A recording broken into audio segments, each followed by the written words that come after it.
So this is the second period video set. So worksheet 4, the review worksheet, and in this video are going to be 3, 6, excuse me, 3, 6, 10, and 13. All right, number 3. At each point on a certain curve, the slope of the curve, but what's slope and what's another name for slope? Derivative, so that's just a different way to tell you that the derivative is 3x squared y. So dy dx is 3x squared y. If the curve contains the point 0, 8, that sounds like an initial condition to figure out what c is later.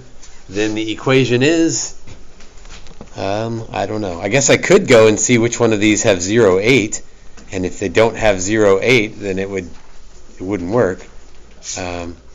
But I'm just looking. All of those, actually that one wouldn't have 0, 8. So that one's out. But the rest go through 0, 8. So that little process didn't do me much good. So let's separate and integrate. Dy over y equals 3x squared dx. There's the separate. Now for the integrate. And we've done both of these so many times before that I don't feel bad picking on people, even people who weren't here yesterday. Wait. He's in the restroom. We'll have to hold him off for the next time. Natalie, put you on the spot. What's the antiderivative of dy over y? Good. Natural log of y. Officially, it should be natural log of the absolute value of y. It feels like 95% of the time it ends up not mattering because everything's positive, but we should be careful. Y is positive in this problem, so it won't matter, but just to be careful. Madeline, how about the other side? X cubed plus Just 3. good. X cubed plus c. So next is some algebra trickery.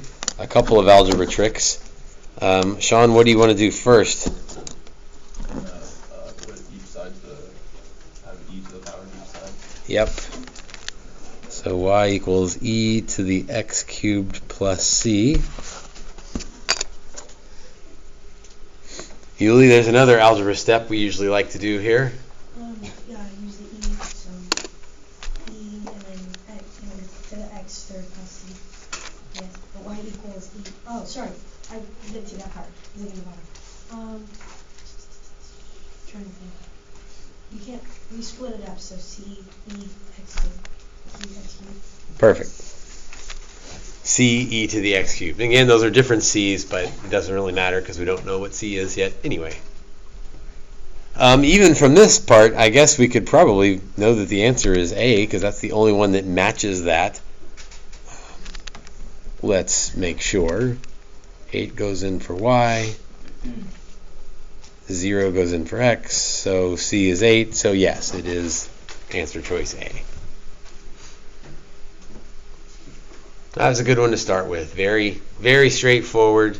It did have a natural log, so we did get the E sort of algebra workout routine there of E to both sides, doing the C thing. That's a good one to start with. Number 6. All right, a free response question here. Consider the differential equation dy dx equals 2y minus 4x. I guess that's the slope field for it. The slope field for the given differential equation is provided. Well, that's nice. Sketch the solution curve that passes through the point 0, 1. Okay, so there's the solution curve through 0, 1, or that's the point 0, 1. The curve through that point means kind of just try to follow the slope field around.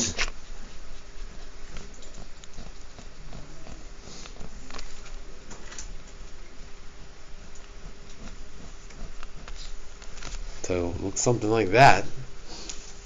That seems weird, but okay. Then sketch the curve that passes through 0, -1. So down here, again, follow the curve lines, follow the slope field.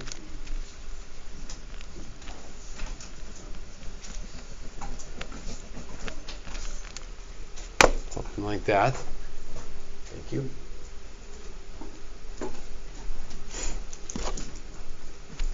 Approximate the value f of -0.8 using the line tangent to the curve when x equals 1. Okay, so when x equals 1, so using the line tangent to the curve, that means I need a point and a slope.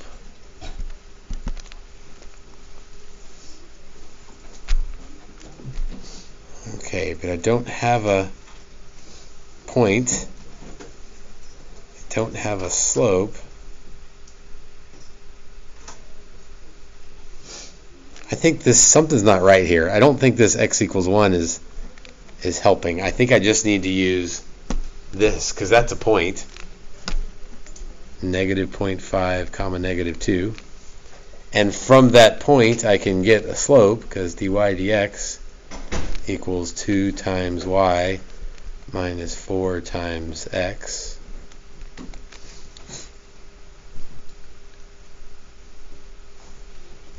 Okay, so that's -4 plus 2 is -2. So y plus 2 equals -2 times x plus 0.5. That's the tangent line. We haven't done those in a while, but I feel like we've done a bunch of them in the last, or at least a couple of them in the last couple days. Approximate f of -0.8. So let's plug in -0.8 in for x. And again, this is where we'll have some safe stop thing going on. I'm going to move this -2 over. And there's my answer. Like, I don't want to figure out what that is. I know that that's approximately f of -0.8. It's the y value based on the tangent line, which means it's approximation for f. And part C. Find the second derivative. Use the second derivative to determine if your approximation is an over or underestimate. Okay, we did this yesterday, because if we're concave up, then the tangent lines are below, and our line would be an underestimate. If we're concave down, again, I don't have these memorized, I just sketch them out every time I need it, then the tangent lines are above, and our approximation would be an overestimate. So let's get the second derivative to figure out which concavity we have, and then we'll know about over or under.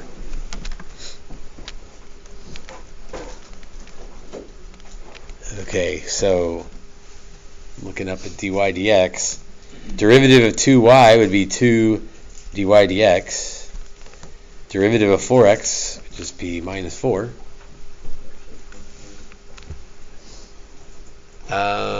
Find the second derivative in terms of x and y.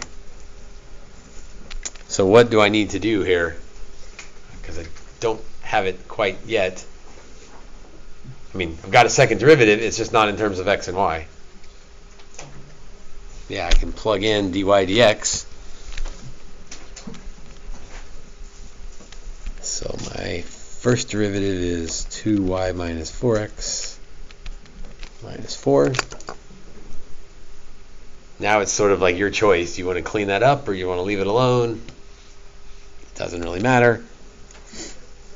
But I am going to have to plug in -0.5 comma -2. So do I want to plug it in when it's cleaned up or as is? Again, it doesn't really matter. I'm going to plug it in as is. -1/2, -2. 2 times -4 minus 4 times -1/2 minus 4. Goodness, I gotta be careful here. So that's negative 4 plus 2 is negative 2. Oh, that makes sense because that was the slope from earlier. dy dx is negative 2. So negative 4 minus 4 is negative 8. All I really cared about was negative. So the second derivative, no, so f is concave down. Because the second derivative is negative. And if we're concave down, I don't have these memorized, I sketch the picture every time. If we're concave down, then our tangent lines are above the curve.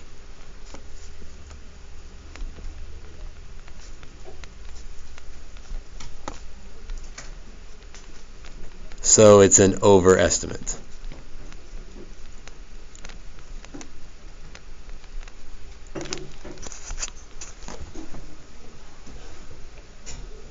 Based on worksheet 3 and worksheet 4, you might figure out they really like asking this series of questions.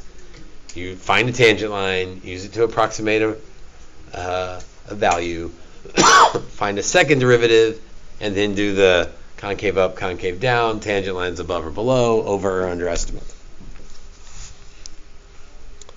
Part D. Let g be the function that satisfies the given differential equation with the initial condition g of 0 equals 0.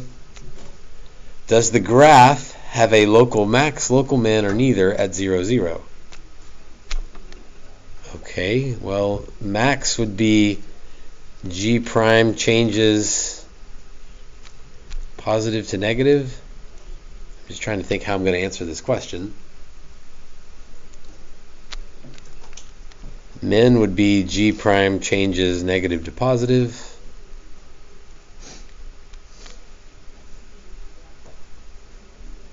But I don't know that I'll be able to tell that. All I know is that at 0, 0, I can know the slope. dy dx equals... So the slope is 0. So that's a hint that it might be a local max or a local min, but I need more information. I don't have enough information to use the changes positive to negative, negative to positive thing, so that doesn't help. So if I know it's a flat spot on the graph, do you remember what else I can use to determine if it's a minimum or a maximum? Especially given what we just found in Part C. This is a rule we don't often use. So there's my flat spot. If it's a flat spot and concave up, then that would be a minimum. If it's a flat spot and concave down, it would be a maximum. So instead of using like g prime changes positive, negative, negative, positive, that's what we usually use, let's use the second derivative to figure out its concavity. So I know its slope is 0. Let's figure out the concavity at 0, 0.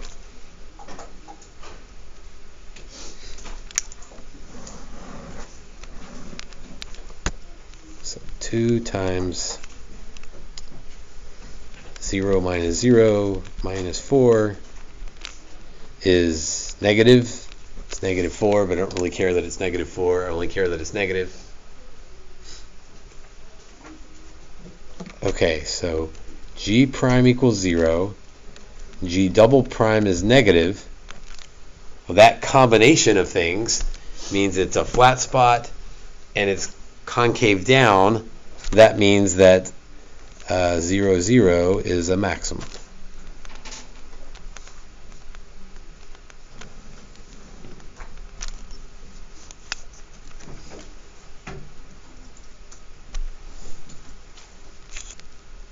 I mean, yeah, we're to the point of the year where you just got to know everything because we can sneak little stuff in there all the time. Number 10.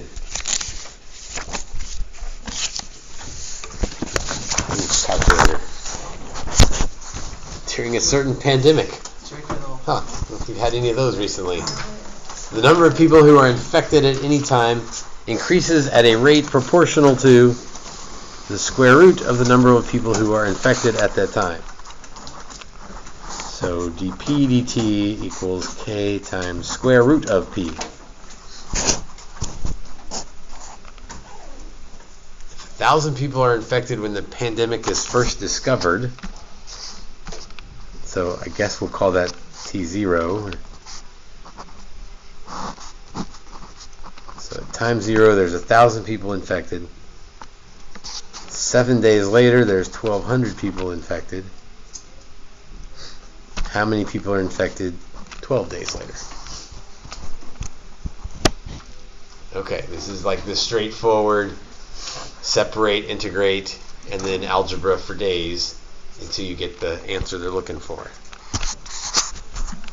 So dp over square root of p equals k dt. I don't like that on the left. It's not wrong, it's just I really don't want to try to integrate a square root. I would much rather integrate a power. So I'm going to change that to p to the negative 1/2.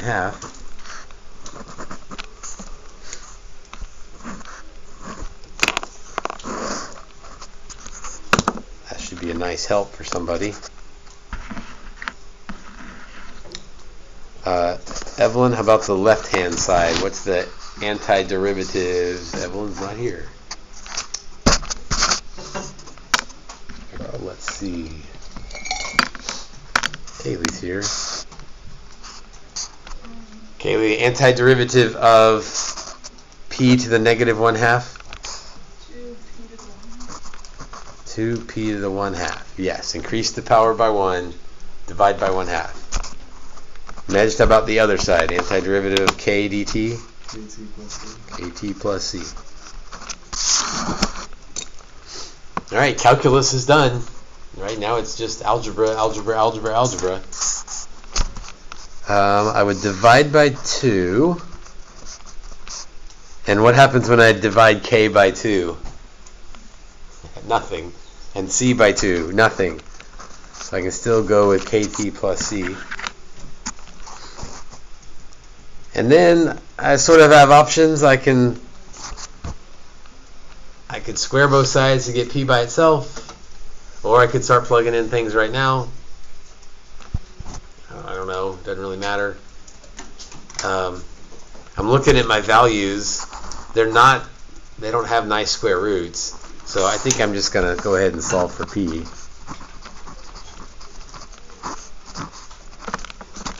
So p is kt plus c squared. Next, let's use our values. Again, they gave us a 0, so that's nice. 1,000 in for p. 0 in for t.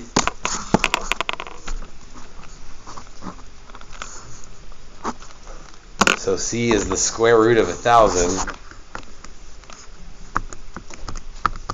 Couldn't they give us a nice answer here? 31.623. But I don't really care about writing that down. I'm going to save that in my calculator as C, because I'm good now. Now I know what C is. Noah? Where does the 2 go? So I divided by 2. I divide everybody by 2.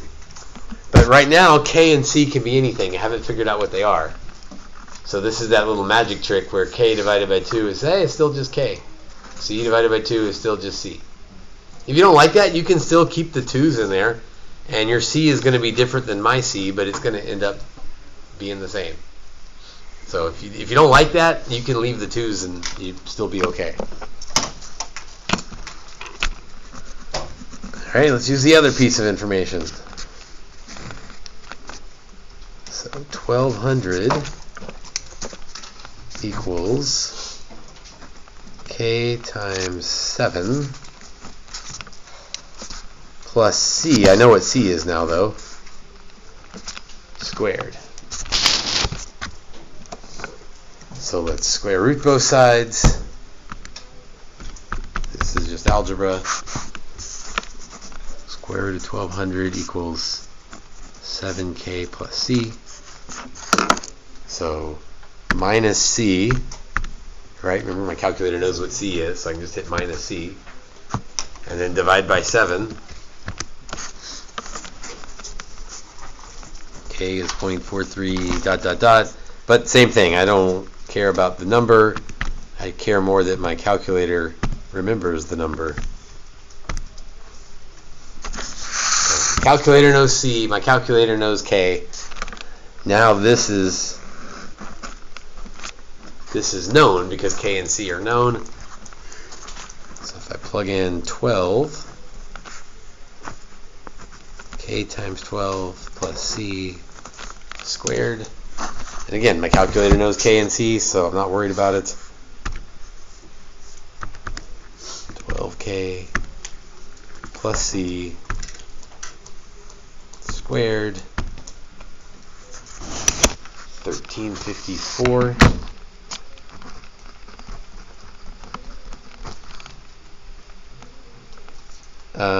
Well, it doesn't say round to the nearest person, but it seems like, oh, it's multiple choice. 1354. There we go. And that seems like, I mean, it's multiple choice, so of course it's right. But even without the choices, it seems like a reasonable number based on what was happening the first 7 days of this pandemic.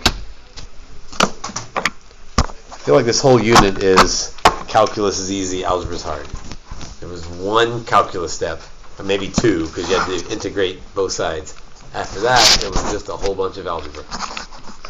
So I hope you're doing these. I hope you're getting practice. Otherwise, find out Monday, Tuesday how your algebra skills are.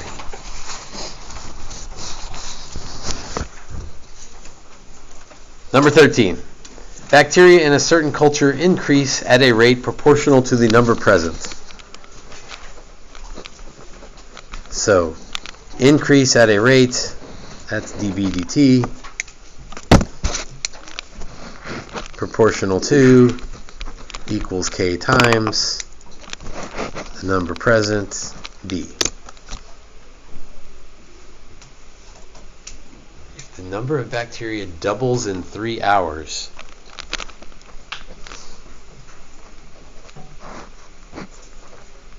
how many will there be when the bacteria triples? Ooh. Oh, so I don't really have a starting point. I know in 3 hours it's twice as much.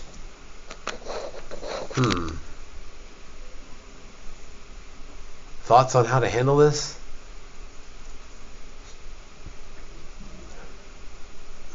The good news is we don't really have to handle it yet. Let's separate and integrate, and we'll worry about our missing values over here in a moment. dB over B equals K dt.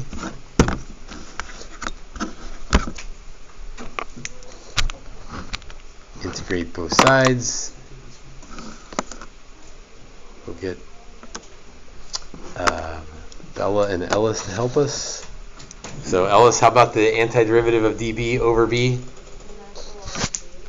Good, natural log of B. Officially, absolute value of B, 99% of the time it doesn't matter. Certainly if we've got number of bacteria, it won't matter. Bella, how about the antiderivative of K dt? KT plus C. Alright, so here we go again with our little algebra dance of E stuff. So P equals E to the KT plus C, which means C e to the KT.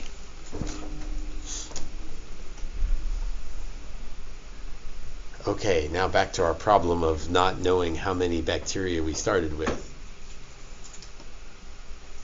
It doesn't tell us how many we started with. It doesn't tell us how many we ended with. All it tells us is that it doubles. That must mean that the fact that it doubles is all that matters. So you could just say that we started with 1 and 3 hours later we have 2. That would work. It would also work if you said we started with 100 and 3 hours later we had 200. Either one is going to work, and we'll see why in a minute. Let's put 100 and 200.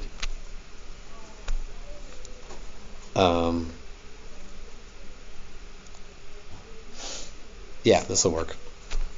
And then we want to know when is it triple, so that would be when does it equal 300.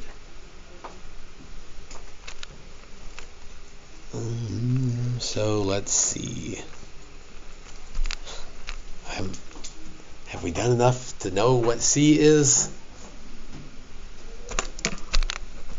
Maybe not. So let's plug in our first value. E to the k times 0. E to the 0 is 1. So C is 100. And then our second value, 200, equals 100 e to the k times 3. Here's where the doubling thing kind of shows up. 200 divided by 100. It wouldn't have mattered what we started with. When we divided, we'd get 2 right there. So that's where the double thing shows up, and it doesn't matter how many you started with. Natural log both sides. So k is natural log of 2 divided by 3. I was about to grab my calculator, but this is not a... Look at my answer choices. Okay, so I want to know t when e is 300, so 300 equals 100 e to the natural log of 2 over 3 times t. Uh-oh, this is going to be fun. Algebra, algebra, algebra. I'm going to divide by 100 first.